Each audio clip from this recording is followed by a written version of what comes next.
Nyt ollaan täällä Reoten kylällä tässä. Tämmösiä pieniä mäkiä siellä näkyy olevan. Junarra ylimänti justi se tuommoinen pikkunen mäki on tuossa ja siitä pitää vaan kiertää ympyrätimoon. Ai. Innsbruck. Sinne suuntaan. Tunnepäin männää tuosta lähdettiin menemään noin. Aaltoja tulloo kaiket maailmat vastaan. Paikallinen mikä lienneekään tuossa. Siitä vaan mennään Innsbruckin päin suoraan vaan.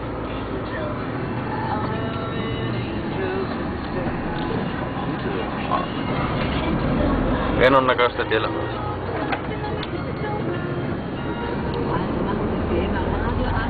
No.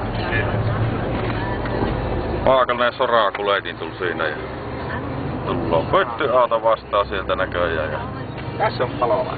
ei noin paikannut sitä isolta kuin vain tehtiin.